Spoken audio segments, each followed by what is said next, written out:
Hola, bienvenidos a la última charla de la serie de esta semana. El tema de hoy será integración de las diferentes perspectivas de atención centrada en la persona. Hoy paso a la presentación.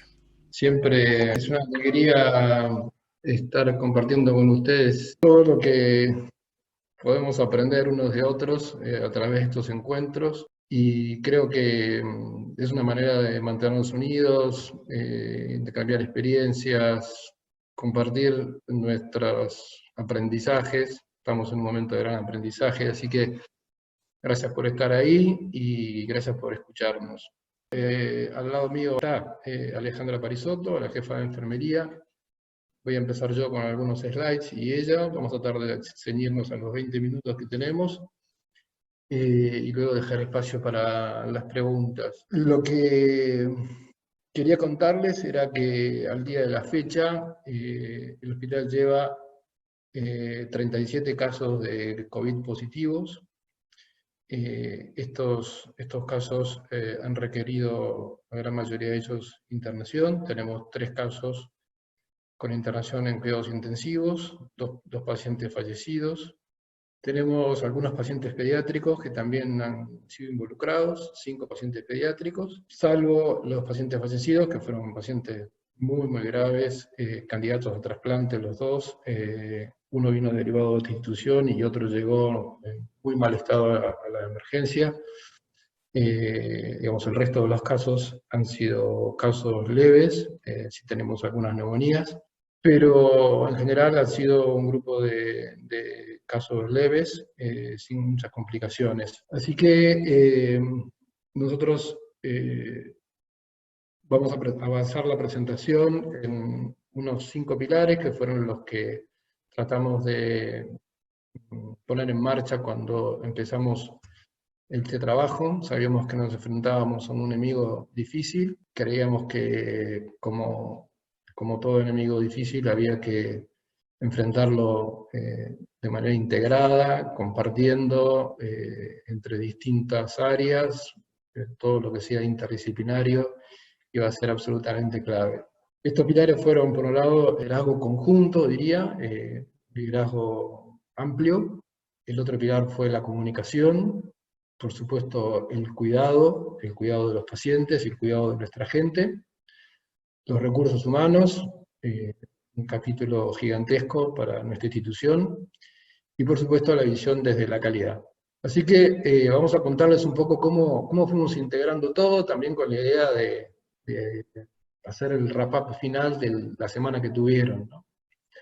Con respecto al liderazgo, la verdad es que hubo un liderazgo intensísimo en nuestro hospital, un liderazgo que estuvo marcado por una presencia permanente de la dirección médica y del área de control de infecciones, pero en realidad también fue encarnado de un modo absolutamente intenso por parte de la dirección de enfermería, por el área de calidad y por las áreas clínicas. Eso permitió que se conformaran equipos de trabajo, que se pudieran compartir las visiones rápidamente.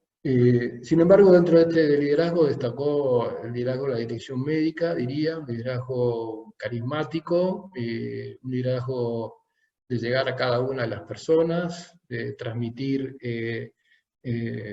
digamos, empatía con las necesidades de cada uno. Recuerdan que al principio, en los primeros casos, había mucho miedo, mucho temor, mucha angustia. El área de control de infecciones básicamente se dedicó a transmitir las mejores prácticas. En esto también tuvimos bastantes dificultades porque, como en muchos otros lados, las sociedades científicas o la información que iba circulando iba haciendo que las personas fueran tomando distintos tipos de elementos de protección, sobre todo, y por lo tanto generando un comportamiento heterogéneo dentro de la institución frente a los mismos casos.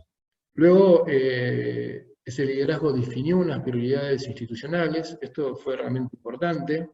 Las prioridades fueron la seguridad del paciente, en primer lugar, la seguridad del personal, yo diría que prácticamente a la misma altura, la información constante y la transparencia, vamos a hablar un poquito después, pero nos esforzamos mucho en que la gente, los propios propio personal y también la comunidad de pacientes tuvieran el informe diario, permanente, con información concreta que pudiera ayudarles a tener confianza en los equipos médicos, en el trabajo diario. También tuvimos diálogo con directores de otras instituciones, esto nos permitió intercambiar algunas experiencias.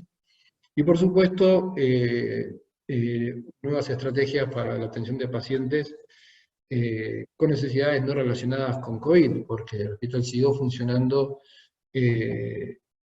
por supuesto con una caída significativa de sus niveles de actividad en otras áreas, pero es un hospital de alta complejidad que tiene un área entera, un piso entero de 32 camas, donde tenemos pacientes muy, muy, muy graves, ¿no? Acá tenemos, nada, simplemente algunas fotos que ilustran lo que fuimos haciendo. Lo que pueden ver es la conformación de los grupos de tareas, las diferentes reuniones, el liderazgo médico, el doctor Yudica, la doctora Wanda Cornistein, gente del área de seguridad e higiene, la apertura de un flujo separado para pacientes a través de una carpa que instalamos a las afueras del hospital para que el resto de los pacientes pueda acudir seguros a la atención dentro del hospital.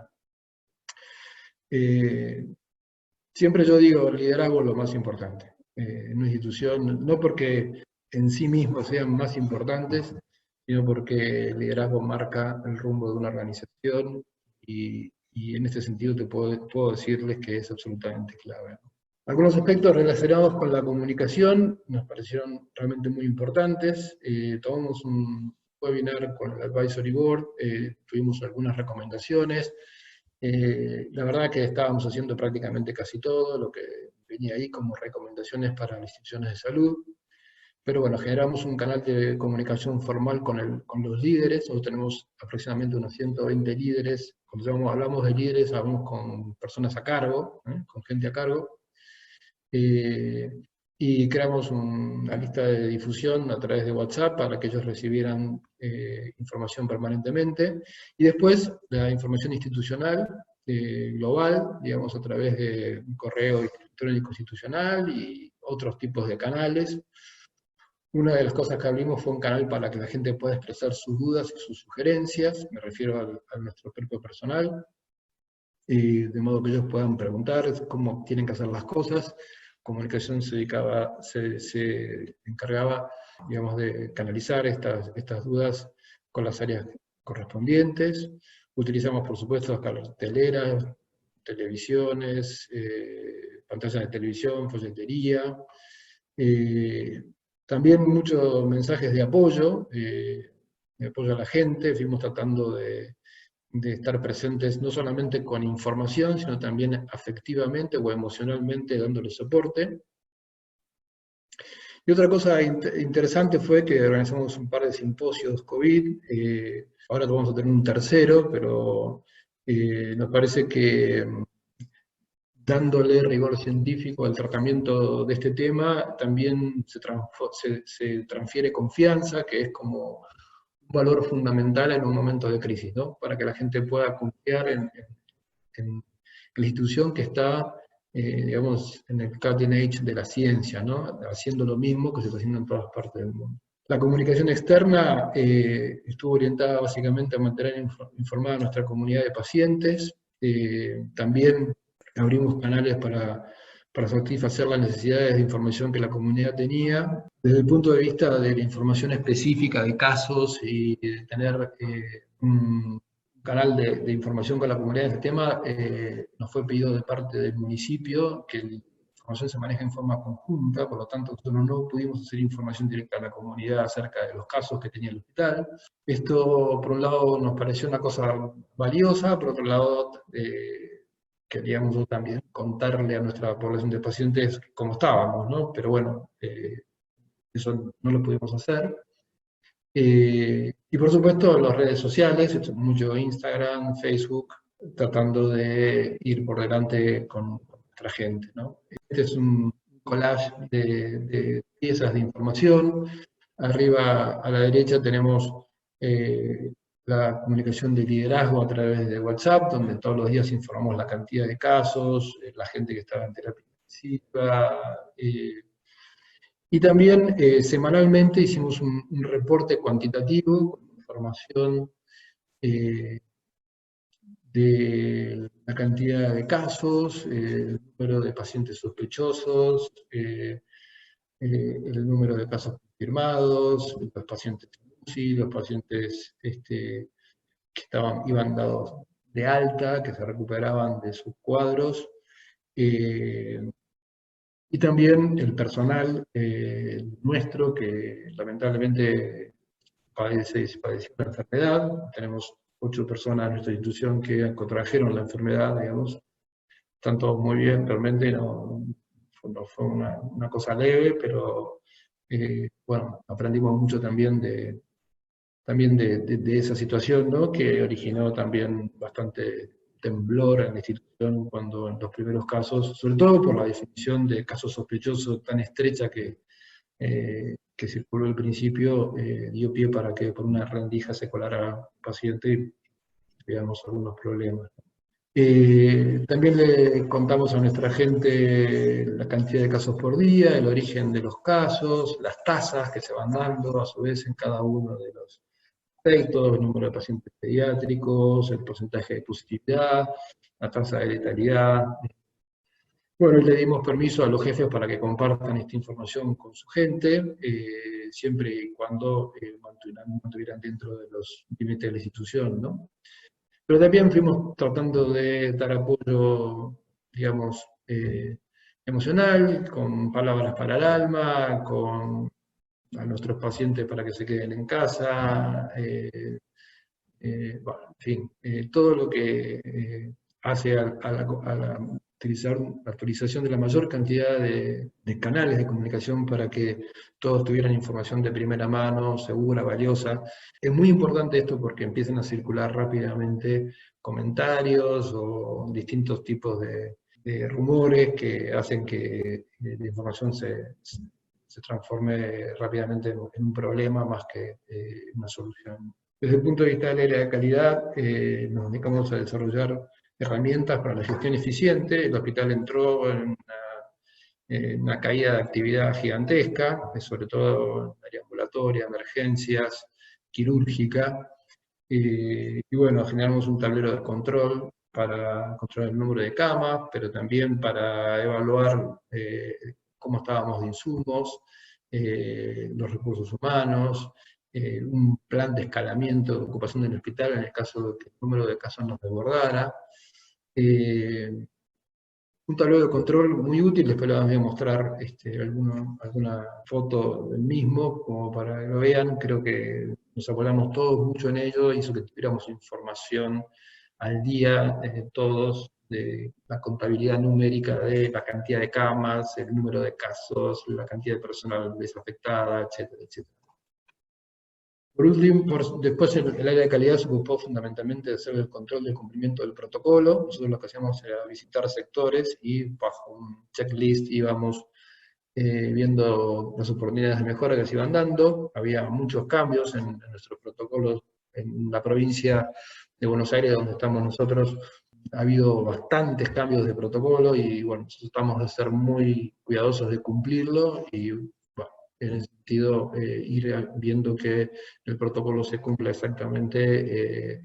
Es un aspecto del control de la calidad y de la educación incidental en el momento en el cual se encontraban las fallas para que se corrigieran los errores. Y después hicimos un análisis causa-raíz de los contagios del personal propio. Esto fue muy importante porque arrojó muchísima información.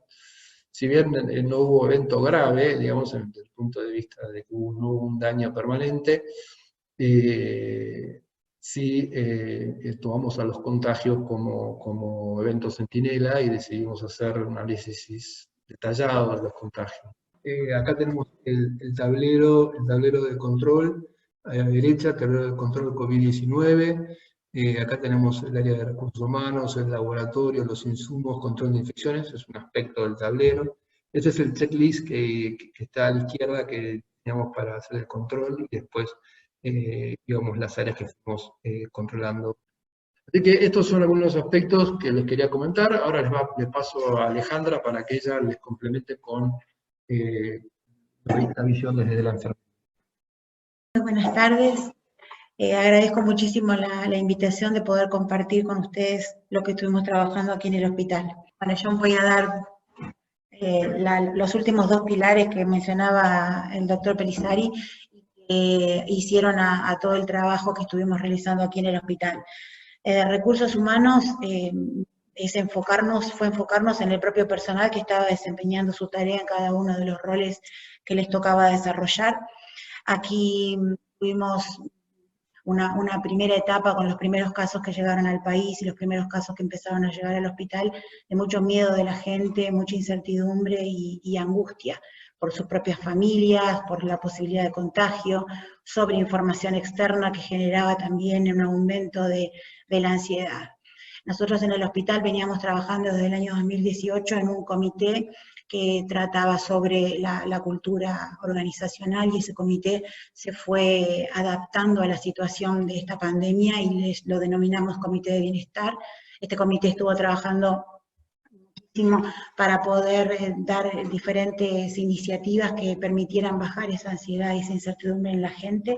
Está conformado por personal de comunicación, servicios generales, enfermería, médicos, capellanía, cuidados integrales y la propia gente de recursos humanos. Se generaron espacios para disminuir el estrés y la angustia generada por esta pandemia, que ahora les voy a contar en el próximo slide algunas iniciativas. Pudieron conseguir apoyo psicológico a demanda. Diferentes voluntarios del área de salud mental se propusieron para poder ayudar en esta situación y poder dar espacios de escucha y de poder generar en las personas, poder manifestar las emociones que estaban viviendo. Por otro lado, la gente de recursos humanos estuvo muy protagonista en este periodo, tratando de llamar periódicamente a todas las personas que fueron afectadas por el virus, que eran gente nuestra del staff, y de esta manera acompañarlos en el aislamiento preventivo o en la internación durante su estadía aquí en el hospital. Otro punto importante para nosotros fue la capacitación en el uso de elementos de protección personal. La gente, una de las cosas que más manifestaba era la necesidad de sentirse segura a la hora de acercarse a los pacientes. Estos elementos de protección personal nosotros ya los venimos utilizando desde hace muchos años, porque tenemos pacientes que están aislados, pero lo que vimos es que no había mucha uniformidad a la hora de llevar adelante la práctica, entonces desarrollamos en conjunto con varios servicios nuevamente el protocolo, lo fuimos ajustando con los cambios que fue teniendo el mismo protocolo de coronavirus, y empezamos con las capacitaciones, tanto enfermería como médicos y gente de seguridad e higiene que nos acompañó en esta capacitación, sobre todo para la colocación y retirada de los elementos de protección personal. Eso calmó muchísimo la ansiedad de la gente.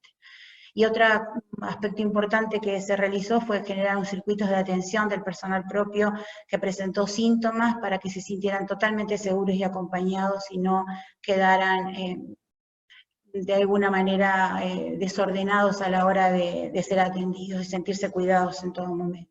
Acá les podemos mostrar, por ejemplo, desde recursos humanos, estar atento a su salud, era como un mensaje para que ellos pudieran estar tranquilos. Por otro lado, el Comité de Bienestar,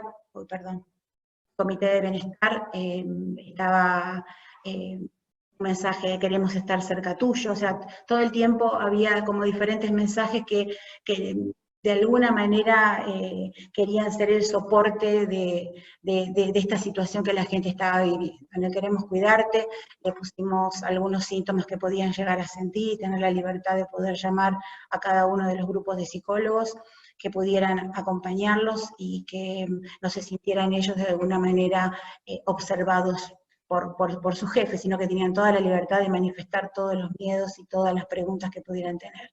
En el margen derecho van a ver que hay un print de pantalla de un WhatsApp donde una de las personas que recibió apoyo psicológico, y esta fue la manifestación de otras también que opinaron lo mismo, que les sirvió mucho poder descargarse y sacar este punto de presión.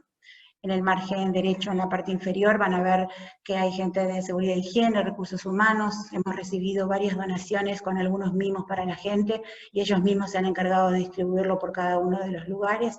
Estos detalles también animaban al personal y se sentían cuidados. Y en la parte inferior izquierda van a ver que son los espacios de musicoterapia.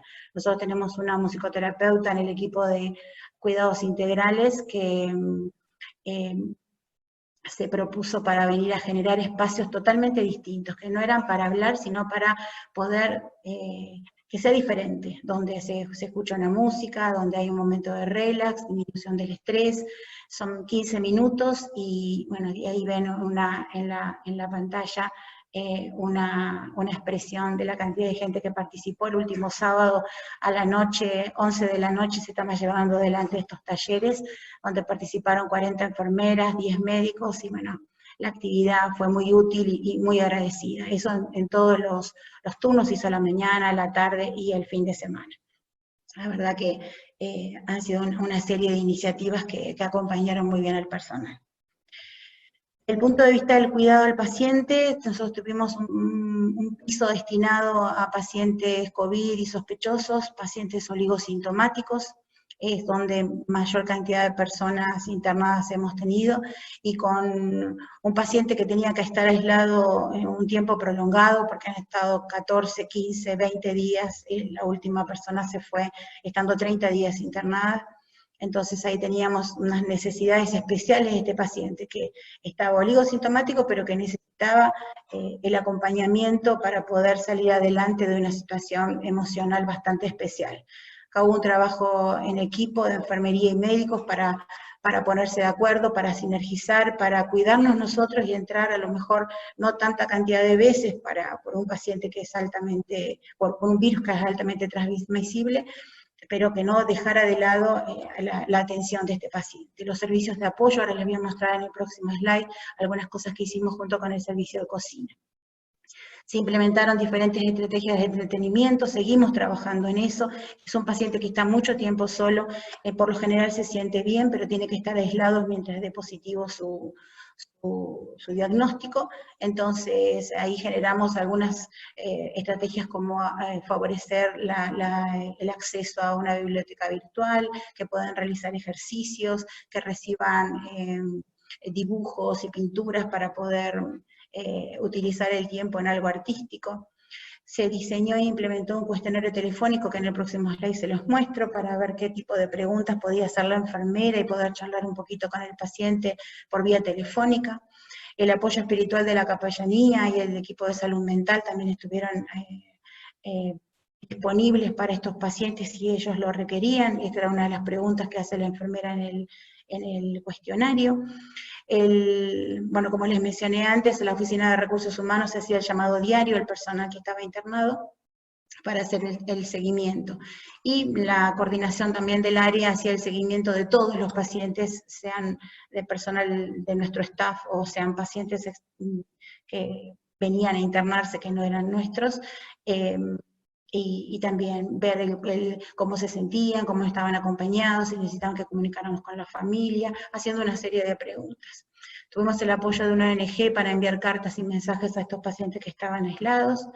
Se trataron de buscar festejos de fechas importantes con los pacientes. Había 2 que cumplieron años en el periodo de internación, así que les acercamos ahí una torta, unos globos, unos carteles. Conseguimos a una que el esposo le escribiera una carta y se les imprimimos y se le hicimos llegar. Bien, después la educación a la familia del acompañante, porque la familia, si el paciente no era autoválido, la familia no quedaba con el paciente, pero si era autoválido no quedaba, pero si no era autoválido sí la familia podía quedar. Entonces había que explicarle en qué condiciones quedaba, cómo tenía que cuidarse, cómo tenía que vestirse, la higiene de manos y demás. Y estamos trabajando ahora en la elaboración de un protocolo multidisciplinario para el paciente de fin de vida. Creemos que es muy importante que el paciente no muera solo, o sea, no pase sus últimos momentos de vida tan aislado, sino que pueda estar con la compañía de su familia. Nos estamos reuniendo en equipo multidisciplinario para poder definir cuál es la mejor forma, cómo podemos hacer para que este aspecto no quede descuidado. Este slide en el margen izquierdo van a ver el cuestionario estandarizado que hacía la enfermera, donde le pregunta al paciente primero algunos signos y síntomas, cómo había dormido, si se estaba movilizando, si sentía dolor, si necesitaba hablar con algún sacerdote, cómo estaba de ánimo, cómo se entretiene, si lo podía ayudar en algo más, una serie de preguntas que llevaban a otra conversación probablemente, pero que nos permitían panear toda la situación emocional y clínica del paciente. En la parte superior izquierda van a ver es un pedacito de la carta que recibió una de las pacientes que cumplió años, y abajo está el paciente con los globitos en la puerta y la torta en la mano. Una de las expresiones de él fue, me van a hacer llorar a mi edad, ¿no? Todas las enfermeras estaban afuera cuando él abrió la puerta y le cantaron el feliz cumpleaños. En esta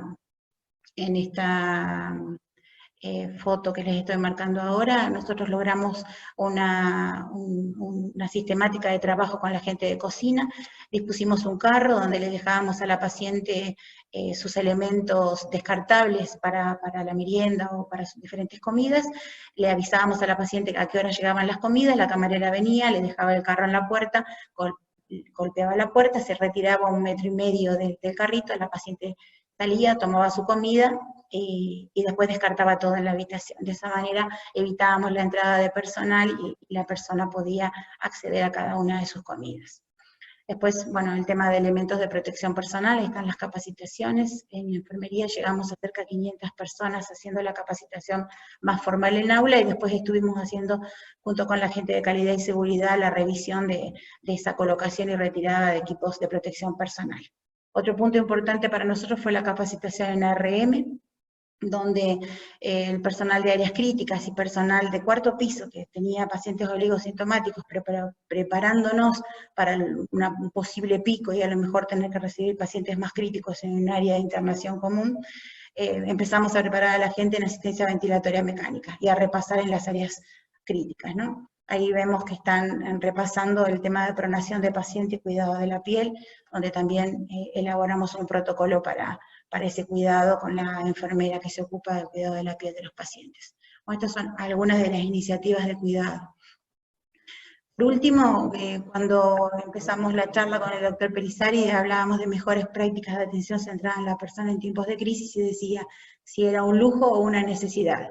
Yo creo firmemente que esto es una necesidad. Ahí vemos a María, que es una persona de limpieza de servicio de emergencias, que ella salió en el diario de acá de Pilar, y un poco ella manifiesta, ¿no? Dice, pasó esta semana y después hice un clic, te acostumbras.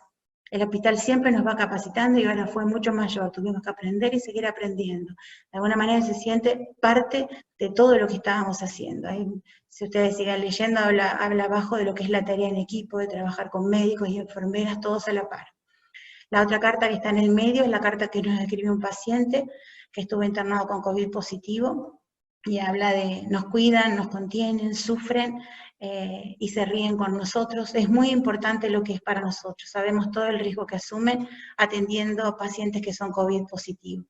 Y por otro lado, el otro mail que llegó a Comité de Bienestar, mensaje, perdón, a Comité de Bienestar, a WhatsApp, donde habla de la importancia de los grupos de musicoterapia. Entonces, nosotros pensamos que esto es una necesidad, porque pensar y centrarse en las personas es potenciarlas. Y esta potenciación les da la posibilidad a las personas que están en el equipo de salud cuidando a un paciente de dar lo mejor de sí, y al paciente de poder sobrellevar la situación que está atravesando de una mejor manera. Muchas gracias. Bueno, muchísimas gracias Alejandra, muchísimas gracias Marcelo. Muy interesante todo lo que nos han compartido. Quien quiera compartir alguna pregunta, algún comentario. Hola, sí, buenas tardes. Quería hacer una consulta respecto de hablaban de los acompañantes para los pacientes no autoválidos. Quería, si me podían explicar un poquito más cómo lo habían implementado, cómo lo habían tomado la familia, cuál era su postura, cómo participaban, cómo los involucraban. Lo que tratamos de hacer para estos pacientes es que sea una sola persona, o al máximo que sean dos, tengan que usar elementos de protección personal. la persona no querían irse, son familiares y la verdad que estaban dispuestos a quedarse, por lo menos con los pacientes con los cuales estuvimos conversando. Y básicamente es eso, el uso de los elementos de protección personal y la higiene de manos. Y después el acompañamiento como hicimos con el resto de los pacientes. Pero teníamos pacientes que de alguna manera eran oligosintomáticos, o sea, no eran pacientes que eran críticos. Muchas gracias. Nosotros no consideramos a estas personas como cuidadores, por lo tanto, de alguna manera como parte del staff de la institución que le está dando soporte al paciente y no como una visita que viene simplemente a acompañar al enfermo. Ok. Bueno, una última pregunta. Pregunta Pablo Castellani, del análisis causa-raíz que realizaron ante infecciones, ¿qué conclusiones arribaron? Bueno, las conclusiones fueron varias. La primera es que aferrarse a una definición de caso sospechoso, tomando a la letra la definición, no es lo mejor, ¿no? Es decir, es cierto que existen las definiciones concretas, pero yo digo siempre, ¿no? Primero la medicina, ¿no? Primero la medicina y entonces el criterio médico tiene que prevalecer un poco sobre el protocolo, ¿no? Yo soy fanático de los protocolos y vivo todo el tiempo implementando protocolos, pero entiendo que el criterio médico tiene que ir acompañando esto estrechamente, ¿no? El segundo caso fue que un paciente fue derivado por su médico de cabecera con sospecha de COVID y tanto la enfermera que hizo el triage como una médica consultada no fueron informadas adecuadamente de este envío de parte del médico de cabecera. Entonces, ahí hubo un error de comunicación efectiva, o sea, la comunicación llegó a la guardia desde el piso, desde la internación, pero llegó a las personas equivocadas. Y entonces tuvimos un error de comunicación, y ese error de comunicación hizo que las personas que intervinieran en la resolución del caso no tuvieran la información que necesitaban en ese momento. Después también un poco la desestimación, ¿no? del criterio del médico de cabecera, ¿no? El médico de cabecera estaba siguiendo a este paciente que tenía una colangitis de repetición y era candidato a trasplante, y ha dicho que estaba en contacto con personas del exterior. Si bien esas personas no tenían en ese momento síntomas y no estaban ni siquiera consideradas como sospechosas, terminaron después desarrollando la enfermedad. Entonces, esa pequeña, digamos, ventana que dejó la definición de caso sospechoso o de contacto sospechoso, fue la que originó esto. Y el médico de cabecera lo sospechó y comunicó esto. Pero bueno, ese error de comunicación ahí fue, digamos, parte del problema. Es decir que, como siempre, cuando hay un error, se cumple la teoría del queso suizo, se atraviesan varios fallos y se fueron dando, y creo que estos fueron los más importantes, ¿no? Así que, por ahí te respondo, no sé si queda claro. Bueno, Marcelo, muchísimas gracias. Bueno, entonces damos por finalizado la charla de hoy, el ciclo de esta semana de atención centrada en la persona en tiempos de COVID. Esperamos que haya sido de provecho, tenemos unos muy buenos comentarios hasta el momento, así que bueno, confiamos que fue de esa manera. Buenas tardes para todos y nos volveremos a ver pronto. Bueno, adiós, gracias. Espero que haya sido Alejandra.